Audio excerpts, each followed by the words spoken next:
Welcome to the One Year Bible, August 7. The Old Testament reading, Ezra chapter 4, verse 24 through chapter 6, verse 22. So the work on the temple of God in Jerusalem had stopped, and it remained at a standstill until the second year of the reign of King Darius of Persia. At that time the prophets Haggai and Zechariah, son of Iddo, prophesied to the Jews in Judah and Jerusalem. They prophesied in the name of the God of Israel, who was over them. Zerubbabel, son of Shealtiel, and Jeshua, son of Jehozadak, responded by starting again to rebuild the temple of God in Jerusalem, and the prophets of God were with them and helped them. But Tattenai, governor of the province west of the Euphrates River, and Shethar-bozenai, and their colleagues soon arrived in Jerusalem and asked, "Who gave you permission to rebuild this temple and restore this structure?" They also asked for the names of all the men working on the temple. But because their God was watching over them, the leaders of the Jews were not prevented from building until a report was sent to Darius, and he returned his decision. This is a copy of the letter that Tattenai, the governor, Shethar-bozenai, and the other officials of the province west of the Euphrates River sent to King Darius. To King Darius, greetings. The king should know that we went to the construction site of the temple of the great God in the province of Judah. It is being rebuilt with specially prepared stones, and timber is being laid in its walls. The work is going forward with great energy and success. We asked the leaders, "Who gave you permission to rebuild this temple and restore this structure?"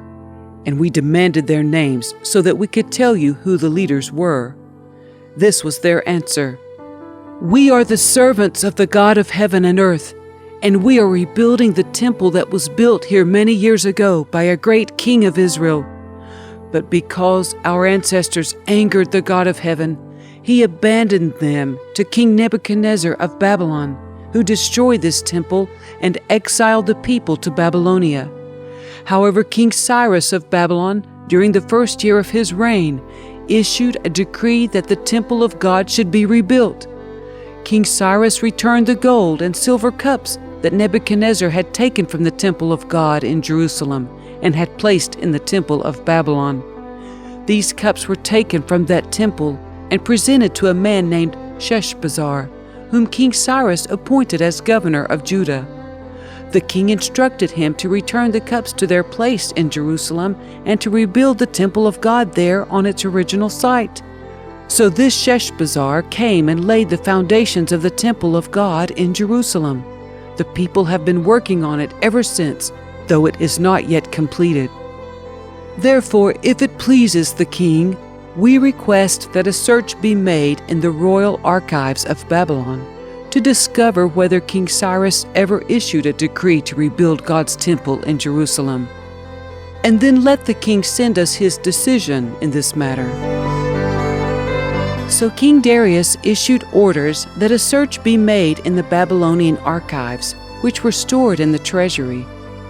But it was at the fortress at Ecbatana in the province of Media that a scroll was found. This is what it said: Memorandum: in the first year of King Cyrus' reign, a decree was sent out concerning the temple of God at Jerusalem.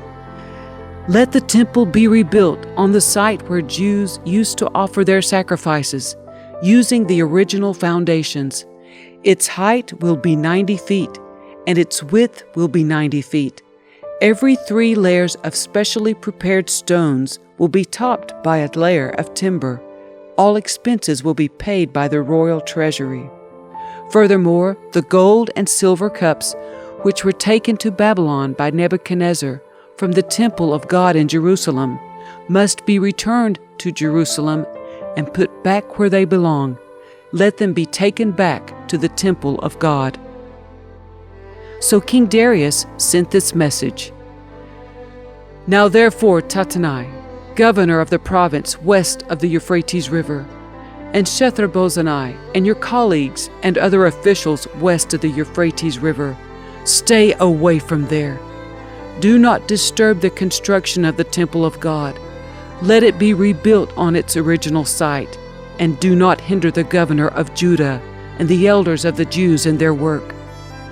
Moreover, I hereby decree that you are to help these elders of the Jews as they rebuild this temple of God. You must pay the full construction costs without delay from my taxes collected in the province west of the Euphrates River, so that the work will not be interrupted. Give the priests in Jerusalem whatever is needed in the way of young bulls, rams, and male lambs for the burnt offerings presented to the God of heaven. And without fail, provide them with as much wheat, salt, wine, and olive oil as they need each day. Then they will be able to offer acceptable sacrifices to the God of heaven and pray for the welfare of the king and his sons. Those who violate this decree in any way will have a beam pulled from their house. Then they will be lifted up and impaled on it, and their house will be reduced to a pile of rubble. May the God who has chosen the city of Jerusalem as the place to honor his name destroy any king or nation that violates this command and destroys this temple. I, Darius, have issued this decree. Let it be obeyed with all diligence. Tattenai, governor of the province west of the Euphrates River, and Shethar-bozenai and their colleagues complied at once with the command of King Darius. So the Jewish elders continued their work, and they were greatly encouraged by the preaching of the prophets Haggai and Zechariah, son of Iddo. The temple was finally finished, as had been commanded by the God of Israel and decreed by Cyrus, Darius, and Artaxerxes, the kings of Persia. The temple was completed on March 12, during the 6th year of King Darius' reign. The temple of God was then dedicated with great joy by the people of Israel, the priests, the Levites, and the rest of the people who had returned from exile. During the dedication ceremony for the temple of God, 100 young bulls, 200 rams, and 400 male lambs were sacrificed, and 12 male goats were presented as a sin offering for the 12 tribes of Israel. Then the priests and Levites were divided into their various divisions to serve at the temple of God in Jerusalem, as prescribed in the book of Moses. On April 21, the returned exiles celebrated Passover. The priests and Levites had purified themselves and were ceremonially clean.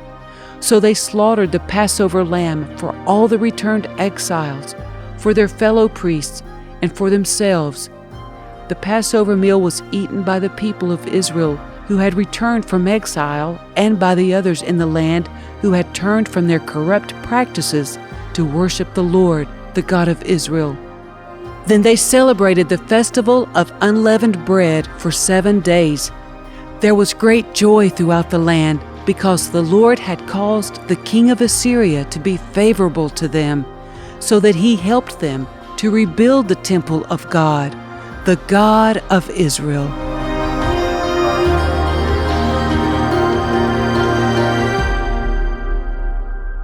The New Testament reading, 1 Corinthians chapter 3, verses 5 through 23.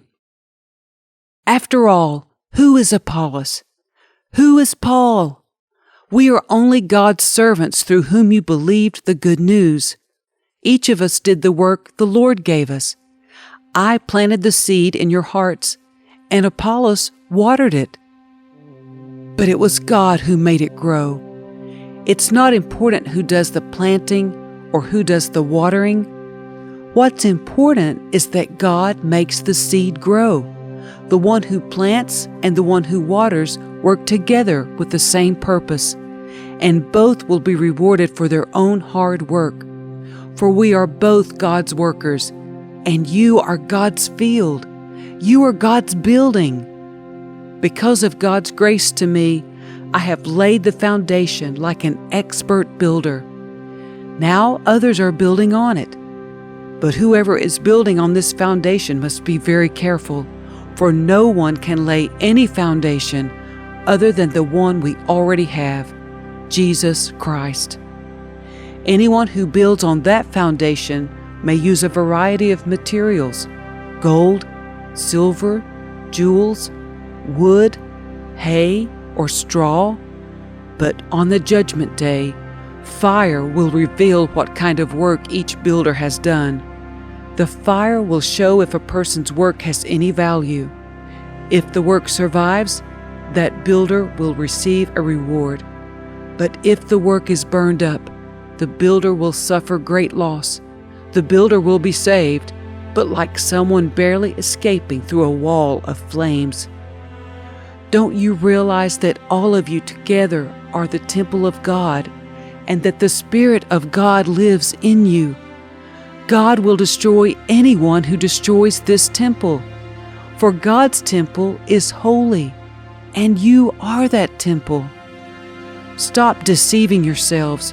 If you think you are wise by this world's standards, you need to become a fool to be truly wise. For the wisdom of this world is foolishness to God. As the Scriptures say, He traps the wise in the snare of their own cleverness. And again, the Lord knows the thoughts of the wise. He knows they are worthless.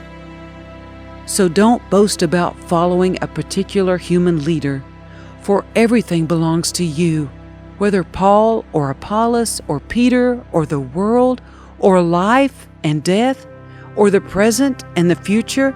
Everything belongs to you, and you belong to Christ, and Christ belongs to God. Psalm 29, verses 1 through 11. Honor the Lord, you heavenly beings. Honor the Lord for His glory and strength. Honor the Lord for the glory of His name. Worship the Lord in the splendor of His holiness. The voice of the Lord echoes above the sea. The God of glory thunders. The Lord thunders over the mighty sea. The voice of the Lord is powerful. The voice of the Lord is majestic. The voice of the Lord splits the mighty cedars. The Lord shatters the cedars of Lebanon. He makes Lebanon's mountains skip like a calf. He makes Mount Hermon leap like a young wild ox. The voice of the Lord strikes with bolts of lightning. The voice of the Lord makes the barren wilderness quake. The Lord shakes the wilderness of Kadesh. The voice of the Lord twists mighty oaks and strips the forests bare. In His temple, everyone shouts, "Glory!" The Lord rules over the floodwaters. The Lord reigns as King forever. The Lord gives His people strength. The Lord blesses them with peace.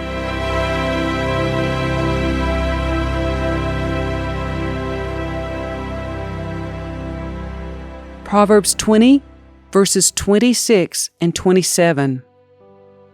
A wise king scatters the wicked like wheat, then runs his threshing wheel over them. The Lord's light penetrates the human spirit, exposing every hidden motive.